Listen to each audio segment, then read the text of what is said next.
please. This is kind of where we live here. I think it shows a slight uptick. I expect the economy to grow a good deal over the next few years. So, as you can see, that was declining in 2008, 2009, 2010, up a little bit in 2011. And as I said, I think if we took that survey right now, I think it might be up even a little bit higher. So, next slide. Okay, this is the sales growth. These are real numbers. The annual growth in sales, and as you can see, in 2007, it's still doing okay. Coming down a little bit in 2008, 2009, kind of hopefully hit bottom. Coming back up a little bit again in 2010. So the sales are starting to pick up, and we'll see, how that is at the end of 2011. That number's going to look, but I'm optimistic. I think it's going to be a strong quarter, a strong first quarter.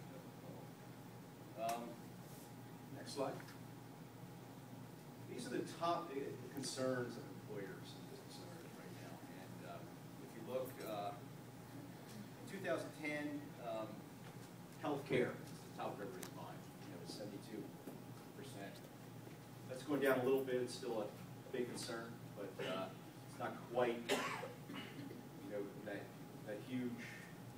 It's not quite as much as it was back in 2010. U.S. economy, that has definitely gone up. I think that's because of the fears of double dip. The rising cost of doing business, that's also a growing concern. That's because of the cost of raw materials, because of the cost of benefits, all these kind of things. So it's really, people are concerned about keeping their company strong through fluctuations of the economic environment.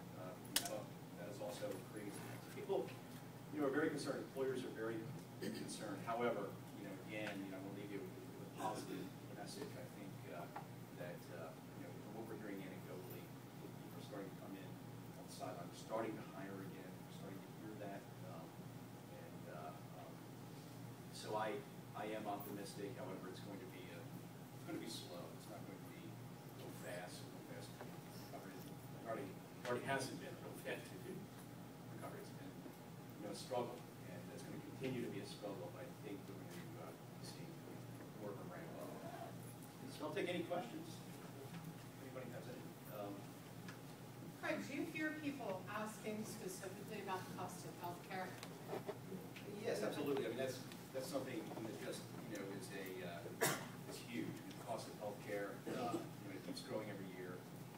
As you can see, the revenues haven't grown, but the cost of healthcare keeps growing, double digit, right, every year. So, right. So it's a huge concern for our employers. And for our business folks in the audience, we all know that the cost of healthcare is going up, and we know that when we hire, that is going to, that's going to be a substantial increase to the cost of hiring as the cost of healthcare. Now, healthcare is terribly important, and I certainly wouldn't want anyone not to be covered. My friends from IBC are agreeing, of course. But no, it's an incredibly important thing. Did you folks know that there is a program for workers with disabilities to get discounted healthcare insurance?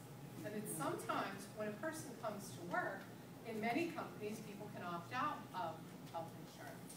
And if a person with a disability goes to work part-time at an organization that only offers insurance to a full-time employee, that worker can be covered in Pennsylvania by a program called MAUD, Medical Assistance for Workers with Disabilities. And the person with a disability pays on a sliding scale. So the average high premium a few years ago was about $40 a month, and the coverage is similar to that a person gets when they're on a public assistance Social Security benefit.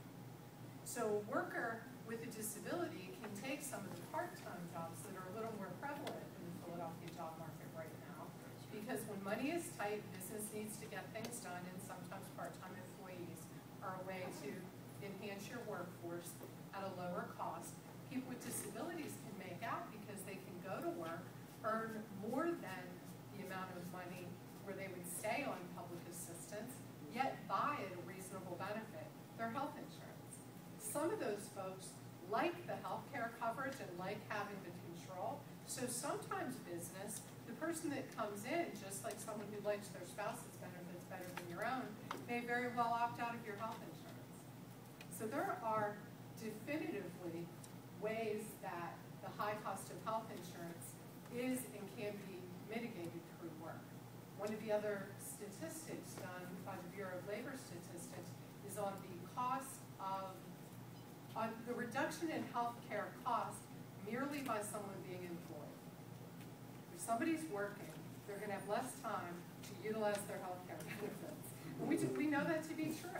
You know, we put off doing the things that we ought to do. I'm not saying it's right or wrong, guys. I'm just quoting statistics. Exactly. We put off that checkup. You know, what's a yearly checkup? Well, I'm here to tell you don't miss it. But what are some of the other concerns, or what if anything do you hear people talking about when they talk about disability employment?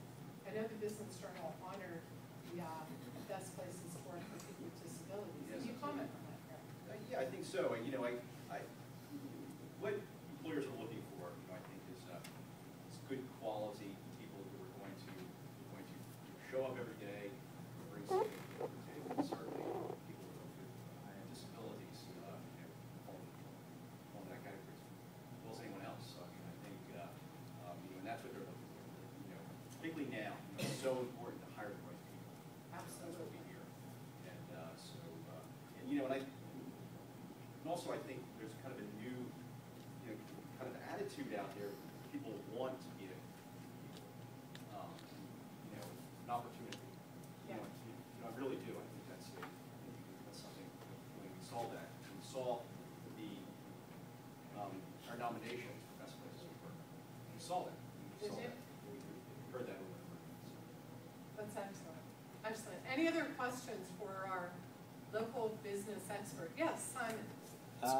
What type of, has the businesses changed in terms of the type of businesses in Philadelphia? Like, are there most, like, financial to attorneys, or has that shifted over the past 5 years? The past 5 years, well, there's less manufacturing. There's no question about that. You know, it's the great thing, you know, about our economy. The reason that we don't have the real highs and the real lows is because it is a diverse economy. You know, there's a ton of jobs in all different kinds of sectors. Healthcare is a big one, you know, obviously, but you know, just it goes across the board. I mean, you know, professional services, banking. You know, we lost some of our bank headquarters and things like that, so that's changed. But it is a diverse. But over the last 5 years, I would say it hasn't changed that much, although manufacturing has declined. But over the last 40 years, certainly major changes, major shifts. Very good. Craig, given the fact that small business seems to be a little bit on the rise compared to some of the larger firms, what you're talking about, do you think that small businesses would be more excited than large companies over the financial incentives when they hire a person with a disability? Oh, I think so. I think they're looking for some advantages, absolutely. I think it's probably a matter of awareness, that word out. They know there are businesses available. Small companies, business owners, they don't have the lobbyists, they don't have the brain trust. They're out there and they're running their companies. So, you know, a lot of times the things will escape them. Right. So it really is a matter of folks out, it's available. I think you know, we can play a role in that, certainly. Yeah, certainly, and from a media standpoint, people with disabilities, we have a representative from the Office of Voc Rehab here. Here's Tasha. The Pennsylvania Office of Voc Rehab can help sign folks up to receive on-the-job training dollars when necessary. There are tax credits. If the person is a service-disabled veteran, post-9/11, $4,800 off the top of your taxes. For a person with a disability, not a veteran, $2,400 off the top line. That's a tax credit, better than a deduction. There are tax deductions for architectural barrier removal. There are, like I said, on-the-job training dollars. Up to 50% of the first 3 months' wages can be reimbursed, sometimes more. I'm Am I missing anything? Yes. Excellent, excellent. So there are qualified workers with disabilities in this audience who have recent up-to-date training that can come into the workforce with financial incentives, sometimes with job coaches to help them, with rehab engineers in case they need to use adaptive technology. In the room with us is Elliot Spindell, my company's web designer and accessibility technology expert, who will be talking to us while we have our lunch today about the changes and the upgrades to adaptive technology. And before I say goodbye to Craig, I just want to tell one funny story. When I was registering folks for this event, a lot of emails get passed to another person to another, and it's a good chance to meet new people. And one gentleman had passed it on to someone who's looking to start up a new local call center. And he said, tell me more about what's going on Mentoring Day. So I told him about Craig coming and his speech. I talked about the fact that we're going to do some job mock interviews and mentoring among ourselves as group exercises. And I said, while we have our lunch, we're going to have a keynote address on the changes of assistive technology and how technology is one more way to drive up employment for people with disabilities. He said, who's giving that talk? And I said, well, someone that works for me, our accessible website designer and accessible technology expert, Elliot Spindell. He said, what's Elliot's disability? I said, Elliot has quadriplegia. He goes, yeah, there's no way anyone with quadriplegia could work for me. I said, what kind of job do you have? He said, they would be talking on the phone and using the computer. I'm like, Elliot telecommutes. Are you kidding me? He does everything on the computer. He talks on the phone. He has several means of connecting him. Probably the quickest person to answer a call, a text, or an email from me is Elliot, and everybody's quick to answer a call, a text, or an email. On my team, anyway, I'm sure. We've got so many means of communication. All of them are available. And it's just interesting. It's one of the things I love about Mentoring Day is we can talk about the hard, sad truths of our regional economy, but at the same time, people that are looking to hire are looking for that diversity. They're looking for that talent. They want a little bit of any type of economic incentive. Businesses don't want that today, guys. We all need it. We need it to stay at the levels that we are with employment. And in the room today are so many people qualified to go to work. So we're excited to have mentoring happen, job sharing, ideas happen. Yes, One question. Susan? For people with quote-unquote invisible disabilities, like epilepsy, it's one thing if you have a visible disability and you can go in to speak with the hiring department and start saying the benefit to you of hiring me is A, B, C, D, E. But for people with hidden disabilities, very frequently the initial question is, I don't want them to know. So it's a catch-22.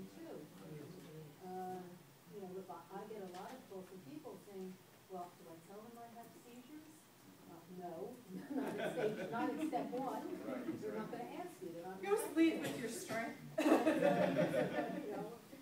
you're talking, and certainly if I was hiring somebody in the economy, especially in a new company where you're betting your house, etc. It's one thing I see a person with a visible disability, and I say, the tax exempt there. There are different credits. This makes sense. If I've got two people with comparable skills, maybe this would make it, it makes fiscal sense to hire the person with disabilities. But then you come up against, well, what about people with invisible disabilities? And on that note, there's lots of training. We have some webinars available that can be rebroadcast on the Americans with Disabilities Act. There's the compliance side of what you have to do. There are people like Jamie from the Client Assistance Program and Tasha from OVR and anyone here at the Academy. We're there to help mitigate whatever concerns there happen to be, and we're thrilled to have partners and supporters like the folks at the Business Journal who are out there talking to the community day in and day out about the benefits of hiring folks with disabilities. Ultimately, it's